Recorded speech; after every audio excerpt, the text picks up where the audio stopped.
सभी को मेरा नमस्कार। मैं डॉक्टर श्रुति सारिका आईएफपीएच द्वारा आयोजित वेबिनार के दैनिक श्रृंखला के 870वें सेशन में आप सभी का स्वागत करती हूं।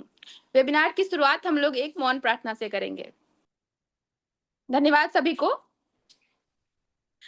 आज के हमारे गेस्ट डॉक्टर देवेश कुमार थे, लेकिन कुछ प्रॉब्लम के कारण वो आज अपना सेशन नहीं दे पाएंगे। तो हमारे डॉक्टर एम के साहनी सर जो हैं वो आज के हमारे गेस्ट हैं। हमारे आज के सेशन के जो वक्ता हैं वो डॉक्टर एम के साहनी सर हैं, और ये एक होम्योपैथी के क्षेत्र में एक मिसाल है। डॉक्टर साहनी सर ने अपनी जिंदगी होम्योपैथी के विकास और प्रचार में समर्पित किया है। ये GD memorial homeopathic medical college and hospital Patna में प्रोफेसर के रूप में हेलो, मेरी आवाज आ रही है? हाँ, आ रही है मैडम, आप कंटिन्यू करिए। Okay sir. के रूप में एक डॉक्टर सानी sir GD memorial homeopathic medical college and hospital Patna में प्रोफेसर के रूप में कई पीढ़ियों को ज्ञान दिया है और इंस्पायर किया है। Doctor Sahni sir research institution of Sahni drug transmission and homeopathy के चेयरमैन हैं और होम्योपैथिक साइंस कांग्रेस सोसाइटी के प्रेसिडेंट भी हैं। डॉक्टर साहनी सर ने अपने PhD Maharashtra university of health science Nashik से किया है।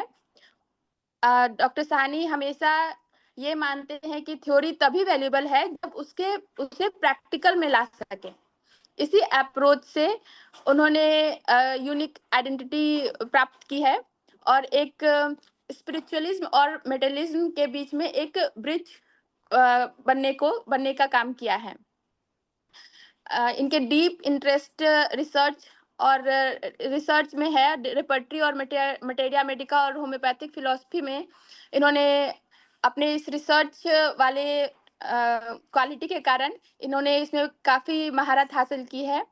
और इनका कंट्रीब्यूशन सिर्फ एकेडमिक्स तक सीमित नहीं है। सेंट्रल काउंसिल ऑफ होम्योपैथी के मेंबर के रूप में भी इन्होंने अपना योगदान दिया है और अपने एजुकेशन कमेटी के चेयरमैन होकर वहाँ कैरिकुलम बनाया है, जिसको आज पूरे भारत में फॉलो किया जाता है।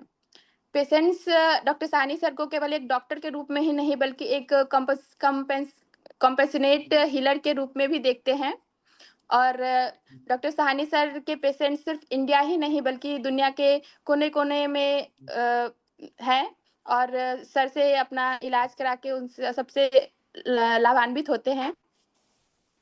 और हम सब बहुत फॉर्चुनेट हैं कि डॉक्टर साहनी सर समय-समय पे अपना अपना ये सेशन देके हमें अपने अनुभव और ज्ञान के साथ हमें गाइड करते हैं। डॉक्टर साहनी सर आईएफपीएच के बहुत ही एक्टिव मेंबर हैं और समय-समय पे अपना व्याख्यान देकर हम सबको लाभान्वित करते हैं।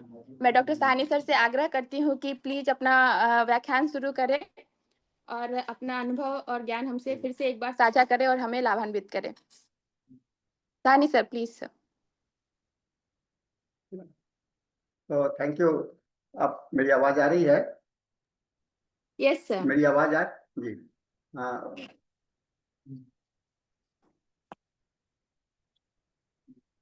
तो थैंक यू एवरीवन। हम लोग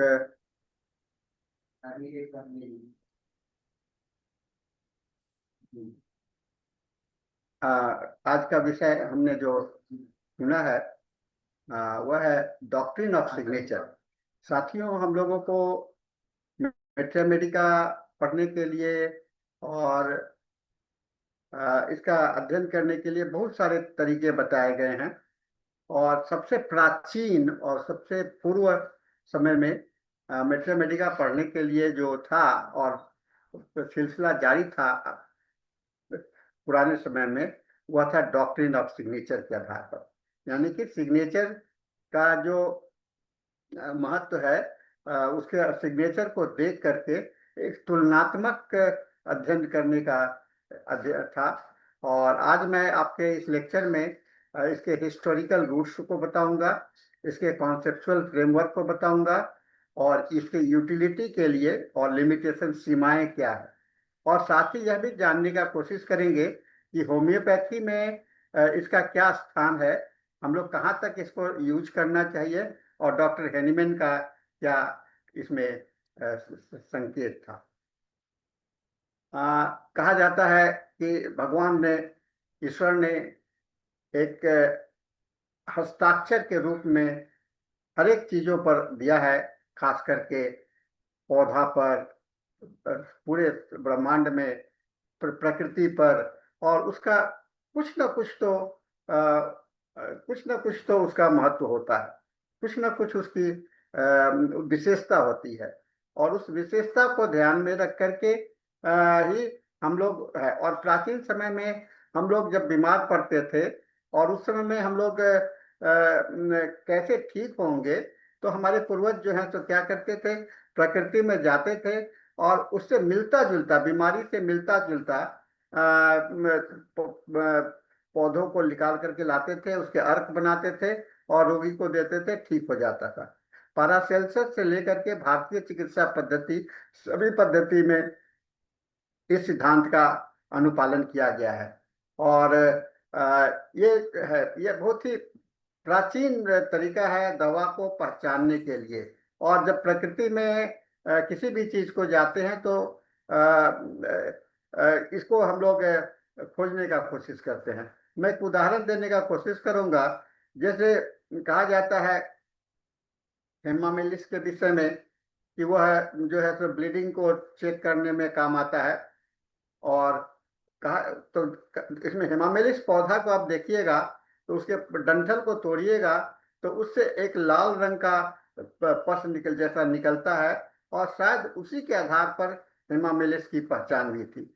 और पल्सेट्ला के लिए भी कहा जाता है कि चूंकि यह मरुभूमि में पाया जाता है, इसके पौधे जो होते हैं बराबर लहराते रहते हैं, कमजोर होते हैं, तो इसको डेलिकेट और स्लाइटेस्ट विंड से चेंज करता रहता है। तो इन सब के आधारों पर हम लोगों ने इसका यूज किया है। और डॉक्ट्रिन ऑफ सिग्नेचर को कहा जाता है कि medicinal quality, medical quality, signature, प्रकृति के हस्ताक्षर को, है ना, प्रकृति के हस्ताक्षर को मनुष्य ने जो इम्प्रिंट के रूप में इस्तेमाल किया है, उसको उसका व्यवहार जो है सो बहुत बढ़िया होम्योपैथी में भी यूज किया गया। और प्राचीन समय से ही होम्योपैथी के मेट्रामेडिका को पढ़ने के लिए, क्योंकि होम्योपैथिक मेट्रामेडिका का सारा जो स्रोत है, सोर्सेस ऑफ मेट्रामेडिका जो है, सो आपको पहले वाले मेट्रामेडिका का है। जैसा कि आप लोगों ने कुलिन्स के मेट्रामेडिका का सुना होगा, और पारासेल्सस का मेट्रामेडिका था, और बहुत सारी मेट्रामेडिका थे। तो सभी अब दवाइयों का स्रोत है, और आयुर्वेद में भी हमारी दवाइयां हैं, और वहां पर उनकी दवाइयों का स्रोत भी आपको इसी अति पर है, और होम्योपैथी मेडिसिन से आया है। तो होम्योपैथिक मेडिसिन को आप देखेंगे तो उसमें कई एक तरह के होते हैं। एक लक्षण होता है जो कि क्लिनिकली प्रूव्ड होता है, कुछ लक्षण ऐसे होते हैं जो कि हेल्दी ह्यूमन बीइंग पर प्रूफ होते हैं, और कुछ सिम्टम्स ऐसे भी हैं जो कि पूर्वजों के द्वारा और पुराने ग्रंथों से लेकर के उसमें जोड़ दिए गए हैं। तो हम लोग उन लक्षणों को भी आधार पर चलते हैं। आज के लेक्चर में मैं आपको इंट्रोडक्शन दूंगा, हिस्टोरिकल बैकग्राउंड, इसके डॉक्ट्रिन ऑफ सिग्नेचर्स के विषय में बताऊंगा, और कॉन्सेप्ट ऑफ डॉक्ट्रिन सिग्नेचर्स के विषय में बताऊंगा, और इसका होम्योपैथी में क्या महत्व है, डॉक्टर हेनीमैन का इसके ऊपर में क्या था, इसका व्यवहार उपयोग क्या है होम्योपैथी में, इसकी सीमाएं क्या है, और इसके विकास का क्या है, साथ ही इसका हम नैतिक और फिलोसॉफिकल कंसिडरेशंस की बात करेंगे, अंत में समाप्त करेंगे। तो डॉक्ट्रिन ऑफ सिग्नेचर हम लोग शॉर्ट में डीओएस बोलेंगे, कि जो हिस्टोरिकल कॉन्सेप्ट है ना, एक ऐतिहासिक कॉन्सेप्ट है जहाँ की physical characteristics of the nature substance, जो प्रकृति के जो सब्सटेंस हैं उसके जो फिजिकल कैरेक्टरिस्टिक्स है, बाहर दिखने वाला, जैसे कि शेप है, रंग है, हैबिटेट है, उसका थेराप्यूटिक यूज के रूप में किया जाता है। Root in the ancient traditions and popularised in medieval, बहुत पुराने समय में, अब आदिकाल में, उसके बाद मेडिवियल यूरोप में ये डॉक्ट्रिन ऑफ सिग्नेचर का यूज किया जाता था नेचर मार्क करने के लिए। और इसके बहुत सारे मिस्टिकल और सिंबॉलिक भी होते हैं, और इसके पार्बिटल रोल होते हैं हमारे नेचुरल मेडिसिन को समझने के लिए, खास करके हमारे होम्योपैथी में। आज के समय में हम लोग हिस्टोरिकल की बात करेंगे। मनुष्य हमेशा दवा की खोज करने में लगा रहा है। हम बीमार पड़ते रहे हैं प्राचीन काल से, और प्राचीन काल से ही हम लोग अपने को स्वस्थ करने के लिए उपाय करते रहे हैं। और इस स्वस्थ करने के उपाय में बहुत सारे खोज हुए हैं। और कहते हैं ना, आवश्यकता आविष्कार की जननी होती है। तो इस आवश्यकता को पूरा करने के लिए विभिन्न तरीके के अपनाए गए हैं। और अब जो मॉडर्न फार्माकोलॉजी है और माइक्रोस्कोपिक इन्वेस्टिगेशन, ये तो बाद का चीज है, लेकिन उसके पहले भी बहुत सारे मेडिसिन थे जो कि सिंबॉलिक रूप में आए थे, और हम लोग उसका यूज रोगियों को ठीक करने के लिए करते रहे। और उसी में एक ये डॉक्ट्रिन ऑफ सिग्नेचर का भी स्थान आता है, और हमारे कई एक पीढ़ियों को प्रभावित किया है। होम्योपैथी से लेकर के एलोपैथी, आयुर्वेदा और पुराने जितने भी नेचुरल मेडिसिन हैं, सभी को यह प्रभावित करता रहा है। डॉक्टर हैनीमैन ने कभी भी इसको सीधे इसको स्वीकार नहीं किया है। उन्होंने कहा है कि मेडिसिन, डॉक्टर हैनीमैन ने डॉक्ट्रिन ऑफ सिग्नेचर्स के को महत्व नहीं दिया है, लेकिन उन्होंने कहा कि मेडिसिन को तभी हम डॉक्ट्रिन ऑफ सिग्नेचर को स्वीकार करेंगे जबकि वह हमारे प्रूविंग में आ जाएगा। तो प्रूविंग से कोरिलेट करने के बाद में ही हम लोग उसको डॉक्ट्रिन ऑफ सिग्नेचर्स का इस्तेमाल कर सकते हैं। आज हम लोग इसके मल्टीफेसेट डायमेंशंस को एक्सप्लोर करेंगे, डॉक्ट्रिन्स को सिद्धांत को समझने का कोशिश करेंगे, और इसके आलोचनाओं को देखने का करेंगे। आइए, पुराने जमाने के समय में जो कॉन्सेप्ट है, हिस्टोरिकल बैकग्राउंड है, उसको हम लोग देखने का करते हैं। ये हमारी सभ्यता जो है, जिसका सभ्यता का आधार क्या है? सभ्यता का आधार प्रकृति है। और प्रकृति के में कहता है कि प्रकृति हम लोगों के साथ में संवाद करना चाहती है, हम लोग से बातें करना चाहती है, और उस बातें करने के लिए उसका सिंबल होता है, उसका साइन होता है, क्योंकि प्रकृति की भाषा और हम लोगों की भाषा दोनों अलग अलग है, और दोनों के बीच में हम लोग केवल एक सांकेतिक भाषा का इस्तेमाल करते हैं, और सांकेतिक भाषा के माध्यम से ही हम लोग बोलते हैं। जैसे आप किसी दूसरे देश में गए, उस देश का भाषा आपको नहीं परिचय है, तो आप इशारों में बात करते हैं और आपका काम हो जाता है।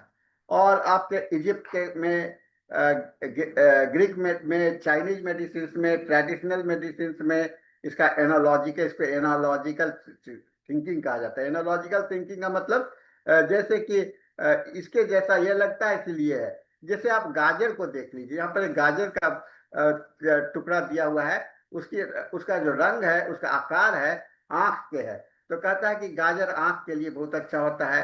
अखरोट की बात करते हैं, अखरोट का शेप आप देखिएगा ब्रेन के जैसा होता है, तो उसे ब्रेन के लिए बहुत उपयोगी माना गया। अंगूर का जो शेप है तो एक लंग्स के जैसा होता है, इसलिए कहते हैं कि ये लंग्स के लिए बहुत अच्छा काम होता है। टमाटर जो होता है, काट करके देखिए तो उसका मैंने हार्ट के जैसा दिखलाई पड़ता है, इसलिए कहता है कि टमाटर जो है तो हार्ट के लिए यूज होता है। जिंजर, अदरक, अदरक का शेप देखिएगा तो ये आपको स्टोमक के जैसा नजर आएगा। फिग का शेप देखिएगा तो स्क्रोटम के जैसा नजर आएगा। साइट्रस है ना, ये ब्रेस्ट के जैसा नजर आता है। तो इस तरह से बहुत सारी चीजें हैं जो कि उसका रूप है, और उसका परिवर्तन करके कहते हैं कि सिंपैथी, सिंपैथी मतलब कि सिम मतलब सेम होता है, पैथिस मतलब सफरिंग होता है। जो इससे सिंपैथी, और ये सिंपैथी सेलेस्टियल बॉडी के साथ में होता है, तो उसे हम लोग मेडिकल थिंकिंग के रूप में कन्वर्ट किया, और यह मेडिकल थिंकिंग हम लोगों का चिकित्सकीय आधार बनता चला गया। डॉक्ट्रिन ऑफ सिग्नेचर्स में जो बहुत सारे मैंने उदाहरण दिए, उसमें ये है, देखिए ओनियन की बात मैंने किया, बॉडी सेल्स के जैसा। एवोकेडो का देखिए इस तरह से है। साइट्रस का है आपका, बीन्स जो होते हैं उसका शेप किडनी के जैसा होता है, और बहुत सारे चीज हैं जिसका कि आप आधार देख सकते हैं। अब इसके क्लासिकल एंटिक्विटी जो है विशेषता क्या है? Doctrine of signatures can be traced in classical antiquity. पुराने पुराने ग्रंथों में देख सकते हैं। डायस्कोर्स का 4 वॉल्यूम का मैथमेटिका का नाम सुने होंगे, गैलेन के मैथमेटिका का नाम सुने होंगे, हिपोक्रेट्स का जो मॉर्फोलॉजिकल सिमिलरिटी, हिपोक्रेट्स ने मॉर्फोलॉजिकल सिमिलरिटी की बात करी है ना। उस मॉर्फोलॉजिकल सिमिलरिटी मतलब कि जैसा आकार है उसका मॉर्फोलॉजी जैसा है, उसके समानता के आधार पर दवाई, ये हिपोक्रेट्स ने भी बताया था। और इसे कहते हैं, ये फिजिशियंस जो हैं सबको symbolic interpretation of the medicinal property, symbolic interpretation of the medicinal property. अब देखिए, एक बहुत प्राचीन ग्रंथ का फोटो मैंने यहाँ पर लगाया है जिसमें कि thought of the for the millennium, शताब्दियों के लिए एक विशेषता है। ये पुस्तक भी है जहाँ की डॉक्ट्रिन ऑफ सिग्नेचर्स के विषय में बात करी गई है। दूसरा है कि पैरासेल्सस जो कि 1493 से 1541 तक थे, स्विस फिजिशियंस थे, उन्होंने पहला माना जाता है कि उन्होंने डॉक्ट्रिन ऑफ सिग्नेचर को कहा कि उन्होंने कहा कि भगवान ने हम लोगों को सिग्नेचर के माध्यम से दवा का संकेत दिया है, हस्ताक्षर के माध्यम से, यानी कि सिमिलरिटी के आधार पर दवा को सिग्नेचर दिया है। उनका कहना था कि नेचर मार्क्स ईच ग्रोथ है ना according to the curative property. प्रकृति जो है तो हमेशा, देखिए ये आपको जितने फोटोग्राफ्स मैं यहाँ पर लगाया हूँ वो आपका उसका डॉक्यूमेंट है जहाँ से लिया गया है। तो कहते हैं नेचर मार्क्स ईच ग्रोथ, प्रकृति विकास के हर एक मार्क को नोट करता है और उसके हिसाब से क्यूरेटिव इफेक्ट्स को निकालने का कोशिश करता है। उसके बाद में आता है 1575 से लेकर के 1624 में, जो कि जर्मन फिजिशियंस थे, उन्होंने भी यूरोप के थे, उन्होंने भी डॉक्ट्रिन ऑफ सिग्नेचर पर किया। उन्होंने लिखा है doctor signature of all things, हर एक चीज का, elaborated and how divine wisdom place things in the natural guidance. उस किताब में लिखा हुआ है किस प्रकार ईश्वर ने हम लोगों को प्रकृति के माध्यम से, इस संकेत के माध्यम से हम लोगों को दवा के विषय में पहचानने का अवसर दिया है। और इनके समय में डॉक्ट्रिन सिग्नेचर बहुत ही एक डॉक्ट्रिन ऑफ सिग्नेचर और अध्यात्म और केमिस्ट्री, ये सारा का एक जुड़ा मिला जुला रूप जो है तो उनके द्वारा देखा गया है। ये डॉक्ट्रिन है। मैं ऐतिहासिक ये रेनेसांस। फिर एंशियंट इंडियन फिलोसफी, आइए हम अपनी भारतीय सभ्यता में चलते हैं, खास करके सांख्य और आयुर्वेदिक में। The universe has seen as compose 5 fundamental elements. अब देखिए, पंच महाभूत की बात कर गई है, क्षिति जल गगन पावन समीरा, earth water fire air and ether. कहते हैं characteristics of medicinal substance were linked with these elements and their effect on the human body, है ना। मिट्टी से, है ना, जैसे देखिए आपको यहाँ पर शेप मैंने बनाने का कोशिश किया हूँ। तो कहते हैं idea form reflex function were present implicated. तो आयुर्वेद में कहा कि ये अर्थ जो है तो एक आधार बनता है, पानी जो होता है तरल होता है, आग जो होता है ज्वलनशील होता है, हवा जो होता है ईथर जो है सर्व जगह पर वर्तमान होता है, और ये फंक्शंस को रिप्रेजेंट करता है, ऐसा डॉक्टर इसके विषय में कहा गया है।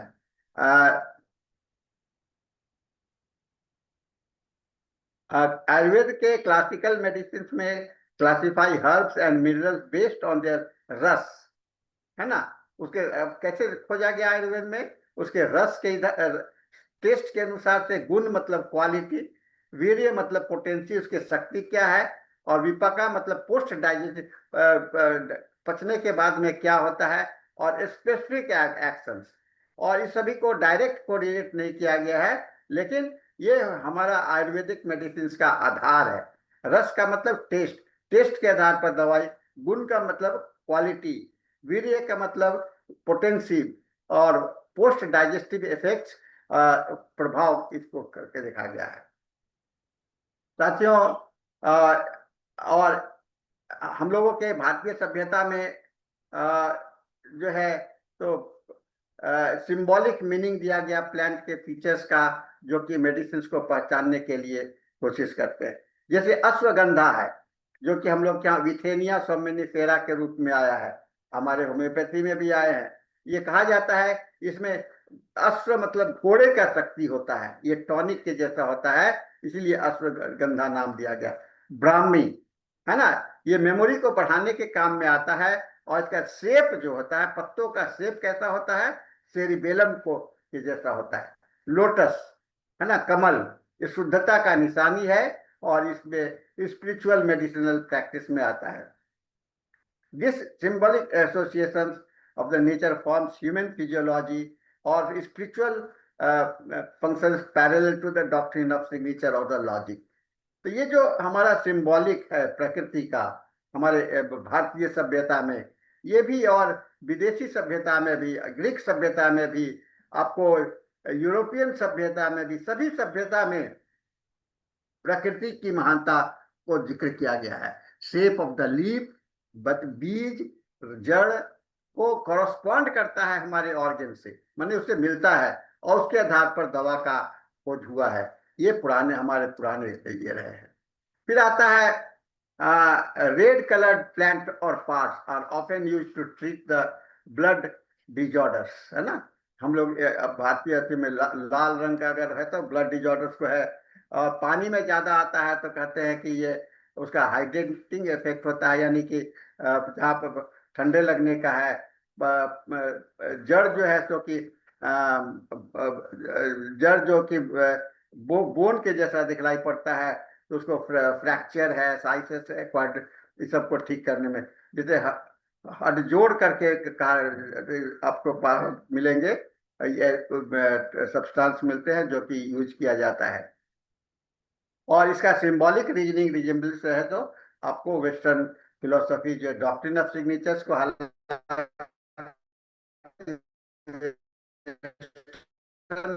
माना जाता है, लेकिन हर एक community the doctrine of signature जो है सबसे ज्यादा महत्वपूर्ण रहा है।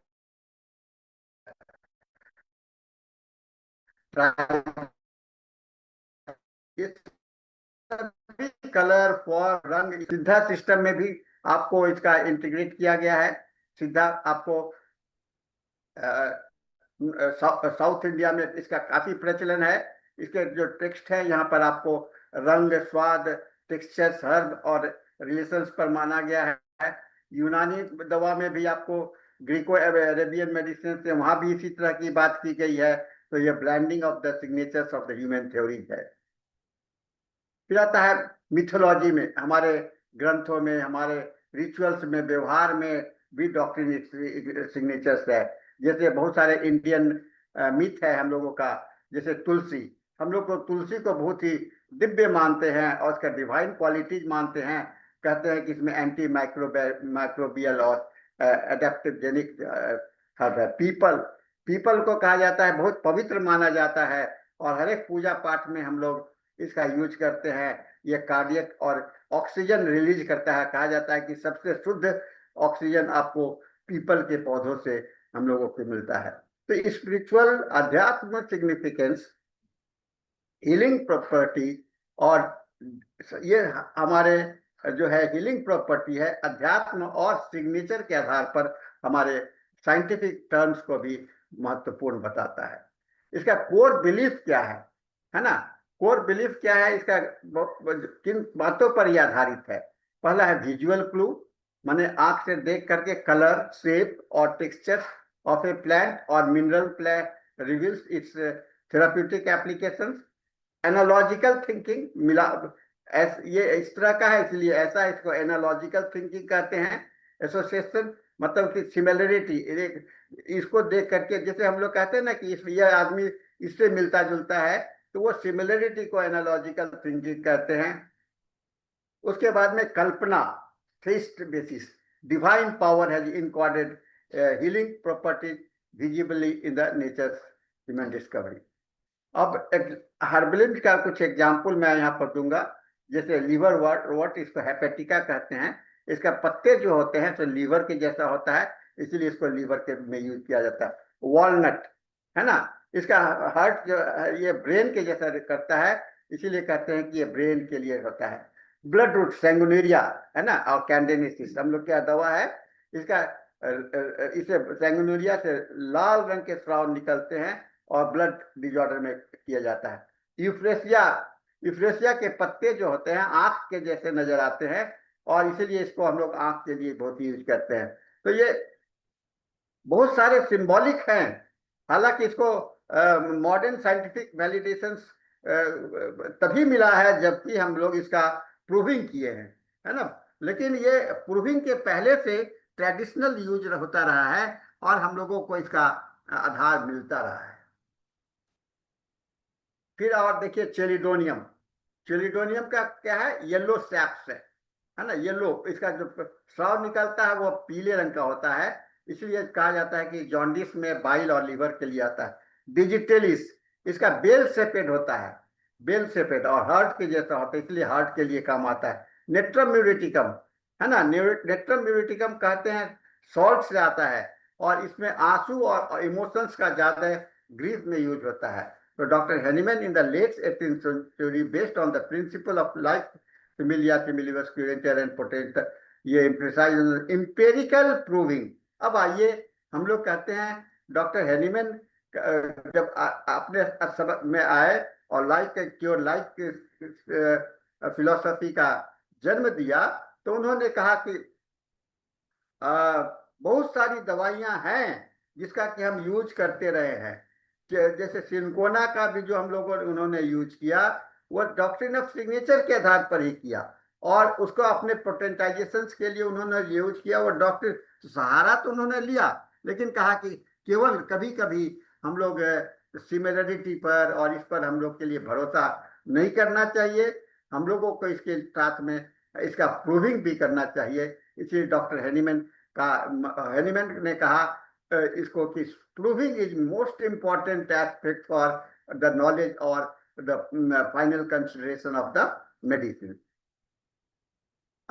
इनकॉर्पोरेशन, डॉक्टर हेनीमैन कभी भी सीधे रूप से उसको स्वीकार नहीं किया है ना। डॉक्टर हेनीमैन ने कभी भी सीधे रूप से स्वीकार नहीं किया है, और इसका इसको जो है तो, लेकिन उसका जो यूज है उन्होंने किया है, और मेडिसिन के सिलेक्शंस में हम लोग कभी कभी यूज करते रहते हैं। हेनीमैन का जो है, और डॉक्ट्रिन ऑफ फिलोसफी पर हम लोग आते हैं। डॉक्टर हेनीमैन के इस आर्टिकल को आपने पढ़ा होगा, जो क्या 1796 था, essay on new principle of new principle, जो ऑर्गेनन ऑफ मेडिसिन से लिखने के पहले की बात है। हम लोग कहते हैं कि precursor to the Organon of medicine. इन्होंने बहुत सारे इसमें लिखा गया, बहुत सारे तरीके बताए गए हैं जहाँ की दवा की खोज की गई है। इसलिए कहा कि न्यू प्रिंसिपल, सर्टनिंग न्यू प्रिंसिपल, न्यू प्रिंसिपल के पीछे में पुराने प्रिंसिपल था, और ये उसके थे।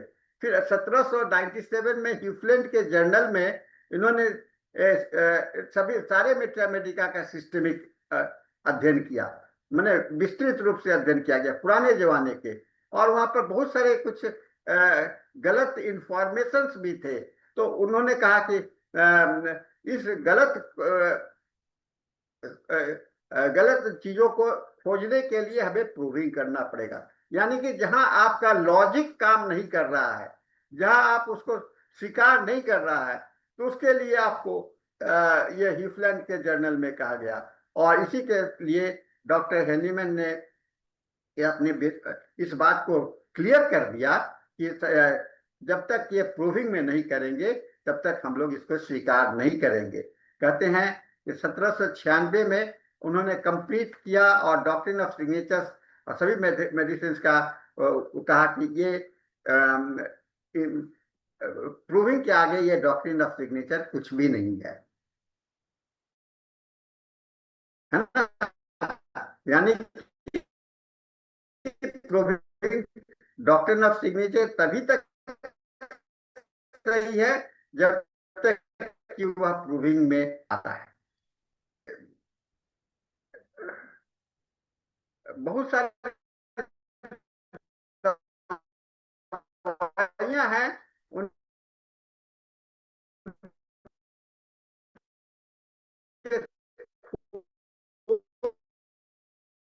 के लिए प्रीवियस मेथड से तो यूज किया गया है।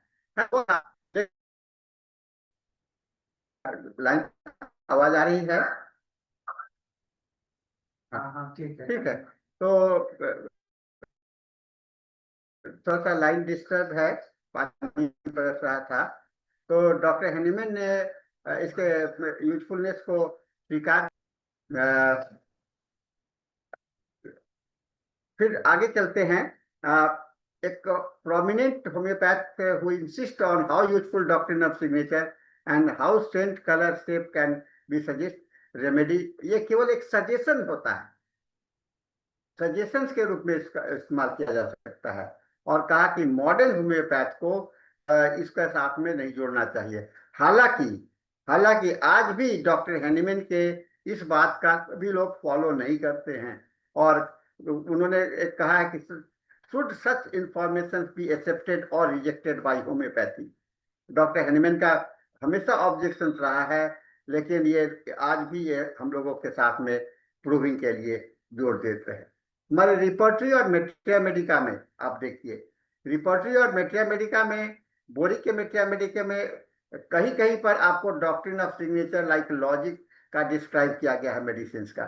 जैसे कार्सिनोसिन, कार्सिनोसिन नोसोर्स का सिंबल जो है तो इमोशनल एक्सप्रेशन और ग्रीड से है, और अपब्रिंगिंग और डिजीज नेचर से है। टेरेंटुला हिस्पैनिका का आप देखिएगा, ये इरेटिक हरीडनेस, मूवमेंट जल्दी जल्दी चलता है, इसका हाइपर काइनेटिक बिहेवियर को इंडिकेट करता है। तो आप देखिए डॉक्ट्रिन ऑफ सिग्नेचर, इसके बावजूद भी ये बोरिक मेट्रिया मेडिका में इस तरह से, और अन्य मेट्रिया मेडिका में भी किया गया है। रैशनल पर्सन कहते हैं कि औचित्य होना चाहिए और सिंबल, ये दोनों का संतुलन होना चाहिए। Doctor strongly oppose the unverified theory, जो वेरीफाई नहीं है उस थ्योरी को उन्होंने रिजेक्ट किया था, और साइंटिफिक मेथड मेडिसिन को इम्प्रूव करने की बात करी थी। और अपने ऑर्गेनन ऑफ मेडिसिन में उन्होंने कहा कि दवा का सबसे बड़ा आधार क्या है? ऑब्जर्वेशन, खोज। आप देखिए, एक्सपेरिमेंट कीजिए और उसको पुनः उसका रूप देख सकते हैं। तो कहते हैं जिस चीज को हम बोलते हैं, अगर उसको रिप्रोड्यूस नहीं करते हैं तो वह मेडिसिन नहीं होगा। और गेस वर्क पर काम करना, 110 114 पॉइंट के बीच में उन्होंने कहा कि केवल गेस वर्क पर हम लोगों को आधार नहीं होना चाहिए, उसके वास्तविकता पर धरातल पर होकर के हमें बात करनी चाहिए।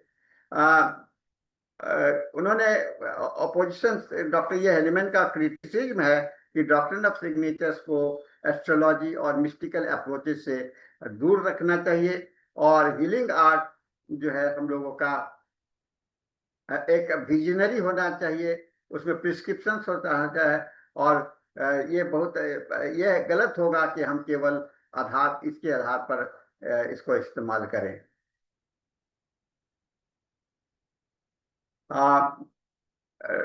इसका डॉक्टर हेनीमैन का एम्पेरिकल मेथोडोलॉजी क्या है? Proving remedies on healthy human beings, observing और recording physical, mental and emotional symptoms, and matching these with the symptoms picture of the patient, and पोटेंटाइजिंग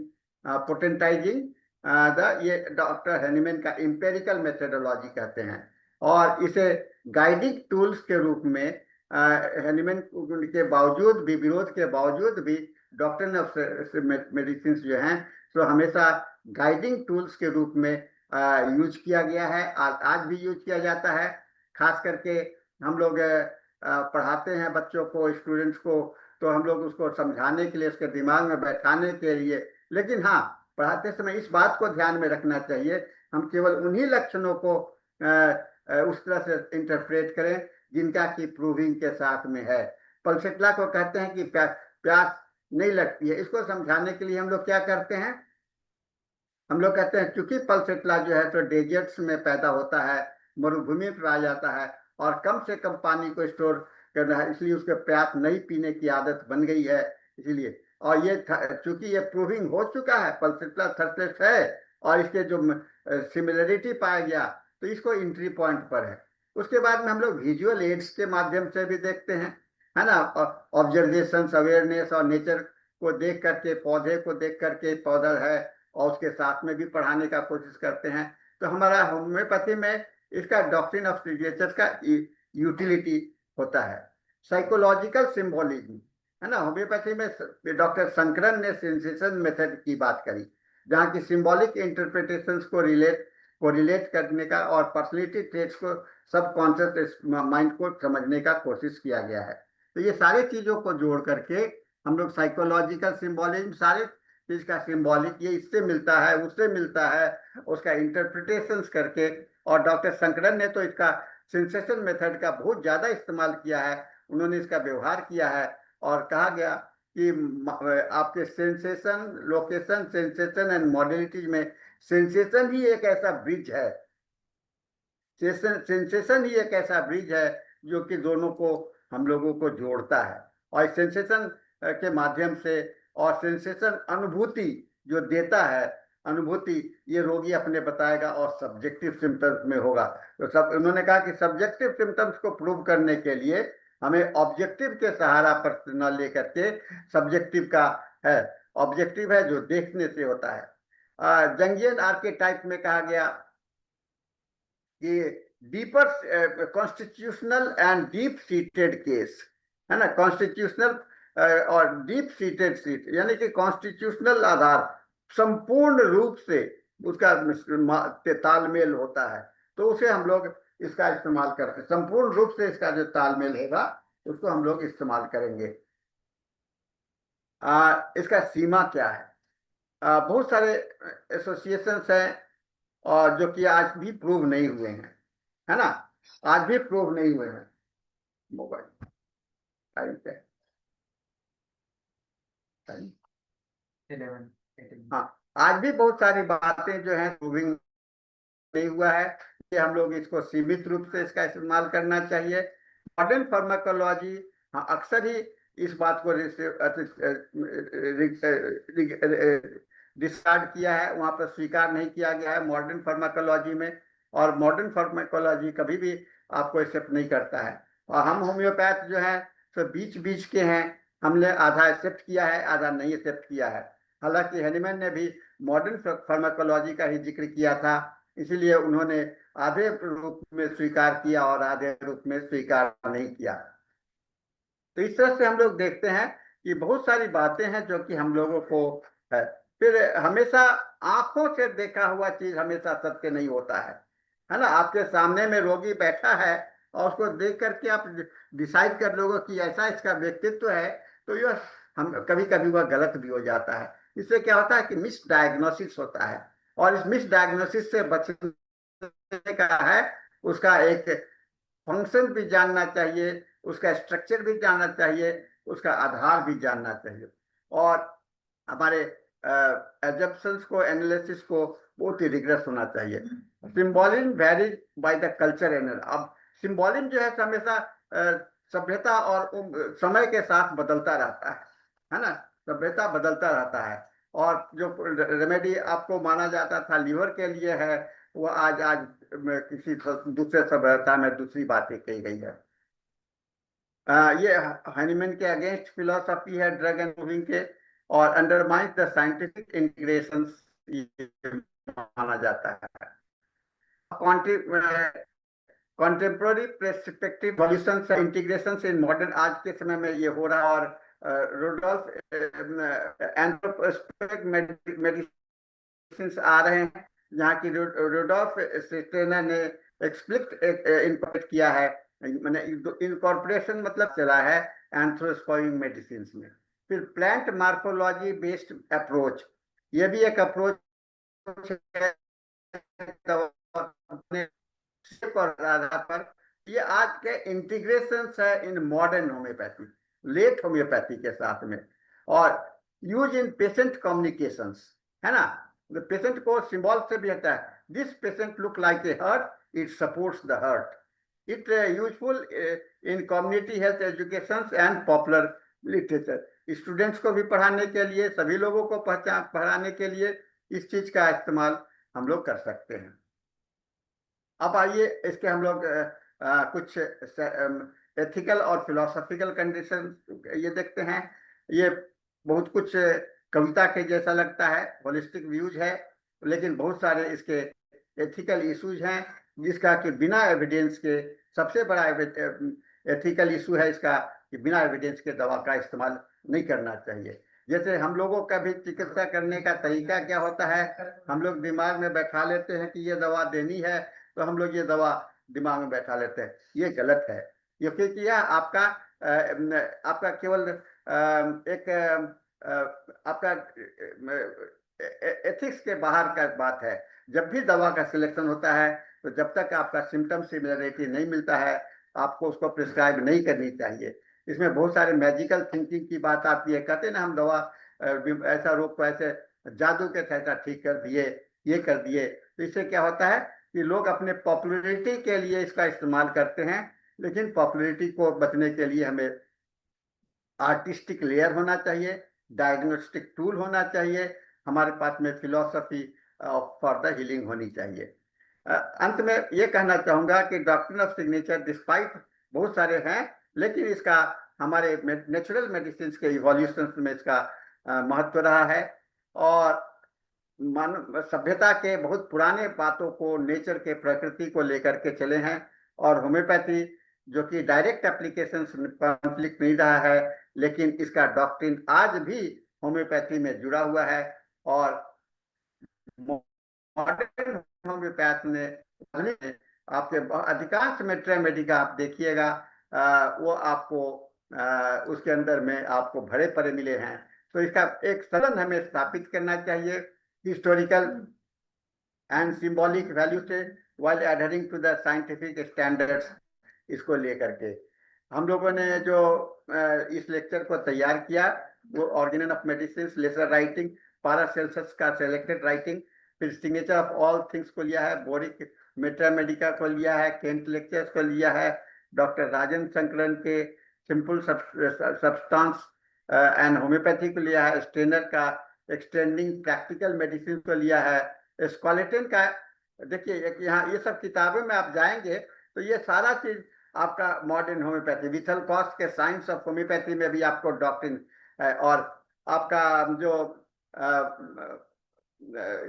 radar use करते हैं, सिंथेसिस रिपोर्टरी यूज करते हैं, वहां भी आपको फ्रेडरिक साइंस ने भी डॉक्ट्रिन ऑफ सिग्नेचर्स का सहारा लिया है। और क्लार्क के डिक्शनरी में भी आपका, जो कि बहुत ही यूजफुल मेडिका है, वहां पर भी डॉक्ट्रिन ऑफ सिग्नेचर्स के का है।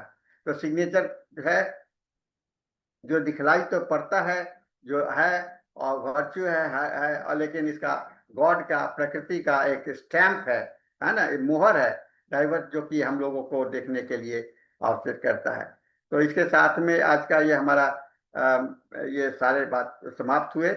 और मैं चाहता हूं कि प्रकृति के साथ हम जुड़े रहें, प्रकृति से हमारा आधार जोड़ बना रहे, और इससे लेकर के हम लोग जो है सो काफी अपने सभ्यता का विकास कर सकते हैं, अपने होम्योपैथी का विकास करते हैं। आंख मूंद करके कोई इलाज चिकित्सा को एक्सेप्ट नहीं करो। अब जो भी करना हो उसका एक व्यवहारिक होना चाहिए, प्रैक्टिकल होना चाहिए, साइंटिफिक होना चाहिए। यही इस लेक्चर का संदेश है। मैं डॉक्ट्रिन ऑफ सिग्नेचर्स को प्रेजेंट करने के पीछे भी मेरा यह तात्पर्य यही रहा है कि डॉक्ट्रिन ऑफ सिग्नेचर्स अधिकांश हम लोग चर्चा करते हैं, कुछ लोग इसको कहते हैं कि एकदम 100% मान के चलते हैं, लेकिन मैं कहता हूं कि इसे एक सीमित दायरे में स्वीकार करना चाहिए, क्योंकि वहां भी सच्चाई है, प्रकृति में भी सच्चाई है, कुछ अंश में सच्चाई है, लेकिन संपूर्ण सच्चाई को प्राप्त करने के लिए हमें जो है सो हमें उसका आधार होना चाहिए, साइंटिफिक अप्रोच होना चाहिए। तो साइंटिफिक अप्रोच के साथ में ही आप लोग इसका ये कर सकते हैं। तो इसके साथ में मेरा लेक्चर समाप्त होता है। मैं यहाँ पर अपना लेक्चर को समाप्त करता हूँ। मुझे थैंक यू लगता है सर। कि हाँ, सर थैंक यू सानी सर, आपके सेशंस हमेशा बहुत ही इनरिचफुल और इंफॉर्मेटिव होते हैं। आपके ज्ञान से हम लोग हमेशा लाभान्वित होते हैं। आपका ये व्याख्यान बहुत ही अच्छा था, और ये हम लोग अपने प्रैक्टिकल में जरूर इसको उतारेंगे। और हाँ, ये ध्यान जरूर रखिए कि जो भी हम लोग पढ़ रहे हैं उसके पीछे क्या साइंटिफिक रीजन है, उसको देखते समझते हुए उसको प्रैक्टिकली उस पर अपने प्रैक्टिस में ला सके। तो आपका ये व्याख्यान बहुत ही अच्छा था सर। मैं सभी पार्टिसिपेंट से आग्रह करती हूँ कि अगर उनके पास कोई डाउट या क्वेश्चन है या कोई सजेशन है तो प्लीज अपने, या तो आप अपने क्वेश्चंस चैट बॉक्स में डाल सकते हैं या फिर हैंड रेज करें या फिर अनम्यूट करके आप क्वेश्चन पूछ सकते हैं। चैट बॉक्स में फीडबैक आया है, डॉक्टर मीना पाल नाइस सर और डॉक्टर मधुमिता एक्सीलेंट। ये हम लोग जानते ही हैं कि साहनी सर का जो एक्सपीरियंस और उनका जो नॉलेज है वो बहुत अच्छा है, बहुत डीप है, जिससे कि वो हम लोग के साथ हमेशा शेयर करते रहते हैं। तो अगर किसी को भी कुछ डाउट है वो पूछ सकते हैं। डॉक्ट्रिन ऑफ सिग्नेचर के विषय में मैं बहुत समय से एक किताब मैं पढ़ रहा था, उसका जिक्र शायद मैंने यहाँ पर नहीं किया। डॉक्ट्रिन ऑफ सिग्नेचर्स का खोज जो है, तो इस तरह से भी देखा जाता है कि ये एक जूता बनाने वाले ने इसका खोज किया। कई एक जगह पर कहा गया है कि डॉक्ट्रिन ऑफ सिग्नेचर्स को एक जूता बनाने वाले ने खोज किया, और उसका आधार क्या था? उसने अपने जूते का जो एक जोड़ा जूता जो बनता है, कहते हैं एक जोड़े जूते को बनाने के लिए दो दो जूते को एक समान बनाना है, और उसके आधार पर मिला करके मिलाने के लिए सिमिलरिटी, समानता है ना, एक पैर को देख करके दूसरे पैर का ये निकालना, और इसको लेकर के कहा था, उसका नाम मुझे याद नहीं आ रहा है, कॉबलर का, वो जो जूता बनाता था, और ये बाहर बाहर का है, और उसने भी लेकर के, और इसको भी देख करके बहुत सारे इतिहास है, आप इसको देखेंगे डॉक्ट्रिन ऑफ सिग्नेचर्स के लिए अगर आप ध्यान से पढ़ेंगे तो इसके बहुत सारे इतिहास हैं जो आपको देखने को मिलेगा कि ये कैसा इसका ये है। डॉक्टर हेनीमैन सर ने क्या कहा था डॉक्ट्रिन ऑफ सिग्नेचर्स में? मीना पाल जी, मैंने अभी आपको बताया कि डॉक्ट्रिन ऑफ सिग्नेचर्स को डॉक्टर हेनीमैन ने कभी भी 100% स्वीकृति नहीं दिया है, 100% स्वीकृति नहीं दिया है। डॉक्टर हेनीमैन ने भी जो सिनकोना बार्क के माध्यम से होम्योपैथी की खोज की थी, वहां पर डॉक्टर हेनीमैन ने सिनकोना बार्क का जो यूज है मलेरिया का लक्षण उत्पन्न करने के लिए, उन्होंने डॉक्ट्रिन ऑफ सिग्नेचर्स का ही सहारा लिया था। लेकिन डॉक्ट्रिन ऑफ सिग्नेचर्स का सहारा लेने के बाद में उसका उन्होंने प्रैक्टिकल रूप जो देखा, उस प्रैक्टिकल रूप को देख करके उन्होंने ये कहा कि यह है।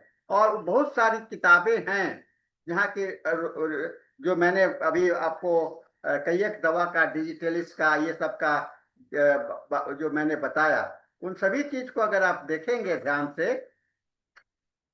से देखेंगे तो बहुत सारी बातें उन किताबों में, जैसे पल्सेट्ला भी है या सारी दवाइयां हैं, उन सभी दवाइयों को अगर आप ध्यान से देखेंगे तो आप देखेंगे कि वहां पर बहुत सारे लक्षण ऐसे हैं जो कि डॉक्ट्रिन ऑफ सिग्नेचर से नहीं मिलते हैं। तो नए नए लक्षण कहाँ से आए? पुराने लक्षण तो आपको मिल रहा है वहां से, पुराने लक्षण मिल रहे हैं आपको डॉक्ट्रिन ऑफ सिग्नेचर से, लेकिन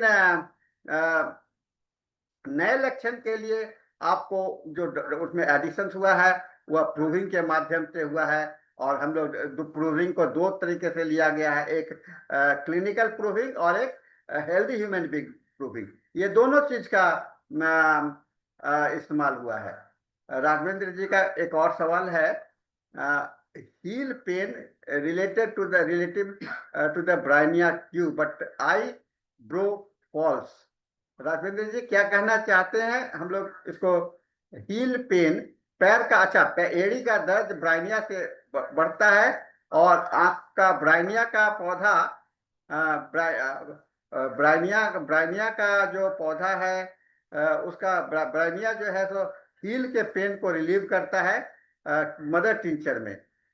मैं मदर टिंचर में इस्तेमाल नहीं करता हूं, मैं नहीं बता पाऊंगा कि मदर टिंचर में इस्तेमाल करता है, लेकिन हाँ, ब्राइनिया को इस्तेमाल करने के लिए स्लगिशनेस होना चाहिए, यानी कि प्रणाम उसमें सर। धीमी गति होनी चाहिए, उसके अंदर में आपको गति में वो मोशन से एग्रेवेशन होना चाहिए, और जहां भी हेलो। मोशंस की बात होगी।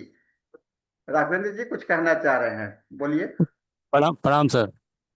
हम्म, हील बोलिए। पेन सर ब्रानिया क्यू से आराम हो गया। एड़ी का बिल्कुल। दर्द जो था सर, ब्रानिया क्यू से आराम हो गया एड़ी का दर्द, बट आईब्रो गिरने लगा। वही तो मैं बोल रहा हूँ ना कि आईब्रो गिरने लगा, तो ये क्या अच्छा लक्षण है या बुरा लक्षण है? ये तो बुरा लक्षण है सर। ये अच्छा लक्षण है या बुरा लक्षण है? बुरा लक्षण है हाँ, सर। देखिए हेरिंग्स लॉ ऑफ क्योर को देखिएगा ना, तो आप इसको अच्छा या बुरा मानेंगे? क्या उस व्यक्ति के आई का ब्रो जो है तो गिरता था पहले कि नहीं गिरता था? अगर नहीं। गिरता था और फिर से आया है तो पुराने लक्षण नहीं आ रहे हैं तो वहां पर अच्छा होगा। चीज को देखिए, होलिस्टिक अप्रोच में देखने का कोशिश कीजिए। किसी भी रोगी को देखने के लिए उसका होलिस्टिक प्रभाव को देखना बहुत ही जरूरी होता है, और उसको देख करके ही आप उसको अच्छा आसानी से रखते हैं। और आपने ठीक है, आपने देखा मदर टीचर आप यूज करते हैं, आपको आराम मिला, आई गिरने लगा, लेकिन क्या आपने उसको देखने का कोशिश किया कि पहले उसका था? अगर वह गलत डायरेक्शन में जा रहा था तो ये आपका क्यूरेटिव मेडिसिन नहीं हो सकता है, बैड सिम्टम्स माना जा सकता है। ठीक है ना राघवेंद्र जी? जी जी आप सर। कुछ और कहना चाहते हैं, कुछ और कहना चाहते हैं? नहीं सर।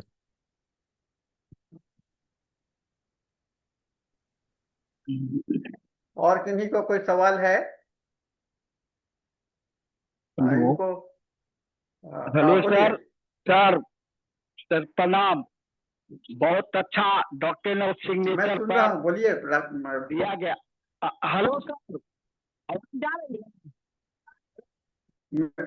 आप आपकी आवाज सुन रहे हैं सर, आपकी आवाज सुन रहे हैं, बोलिए। हाँ हाँ, डॉक्टर ने सिग्नेचर पर बहुत ने बताए, बधाई हो। और साथ ही आप जो बताए, जल पावक गगन शरीरा पांच तत्व से बना शरीरा, जितने भी दवाई बन रही है सब में combination है, combination है उसका नेचर लेके, यहाँ तक कि मानव है तो जो आपकी आवाज बड़ा है। आपकी आवाज स्पष्ट नहीं है राम प्रवेश जी। आपका आवाज नहीं आ रही है नेटवर्क सर। पर्याप्त है या आवाज पूरा नहीं है? तेल चाहिए हमको। हेलो सर, आवाज आ रही है हाँ सर? सुन रहे हैं, बोलिए। आप बोलिए तो। हेलो सर, हाँ।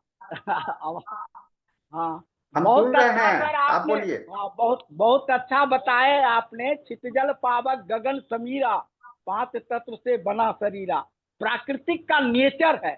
जितने भी प्राकृतिक में बना हुआ है, यहाँ तक कि मनुष्य का भी उत्पत्ति जो है एलिमेंट से ही है। Without elements no formation, no construction, no development. तो एलिमेंट्स इज द नेसेसरी। ये बात को आप हाँ दोहरा रहे हैं राम प्रवेश जी। हाँ, राम प्रवेश जी हम आप समझे अपनी बात आवाज नहीं। करिए, ये बात दोहरा आवाज रहे हैं, मैं जो बोल आवाज चुका हूँ इसको आप हाँ हाँ हाँ, बोल बोल चुके हैं वही। तो सर जो है बहुत अच्छा लगा। अब जैसे हम भी दिए थे कार्बोवेज में, उसका जो नेचर था, कार्बोवेज का जो है तो प्लांट किंगडम, लेकिन वह जो है लकड़ी को जलाने के बाद जो उत्पन्न होता है, तो उसमें जो है लैक ऑफ ऑक्सीजन होता है, तो वह हम कार्बोवेज उस तरह का दिए थे। तो सर बहुत अच्छा, बहुत बहुत बधाई सर।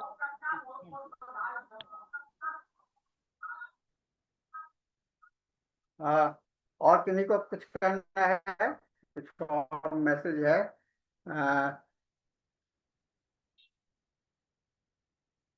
एरेनिया डायडी एरेनिया, ध्रुव प्रसाद जी ये क्या कहना चाहते हैं? एरेनिया डायडिनिया।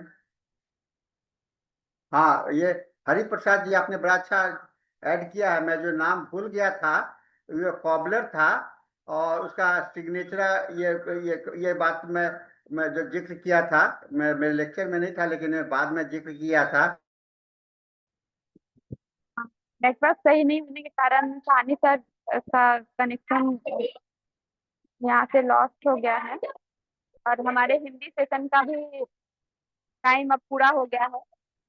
डॉक्टर साहनी सर का सेशन हमेशा से बहुत ही ज्ञानवर्धक रहा है, बहुत ही अच्छा रहा है। और हम लोग आशा करते हैं कि सर साहनी सर फिर से ज्वाइन किया सर ने। सर हाँ, हमारा टाइम लाइन खत्म हो रहा थोड़ा सा मैं बता रहा था कि दो है। बार सर कट चुका है लाइन। तो और किन्हीं को कोई सवाल है? और कोई सवाल तो नजर नहीं आ रहा है चैट बॉक्स में। मैंने ये और मैं हरि नारायण प्रसाद जी का भी धन्यवाद दूंगा, उन्होंने इस किताब को का जिक्र किया। ध्रुव प्रसाद जी, एरेनिया डायडेनिया, बहुत सारे इस तरह के लक्षण हैं जो कि आप देख सकते हैं, इसका इस्तेमाल कर सकते हैं, व्यवहार में आता है। तो हम लोगों का समय समाप्त हो चुका है। Yes sir, yes sir.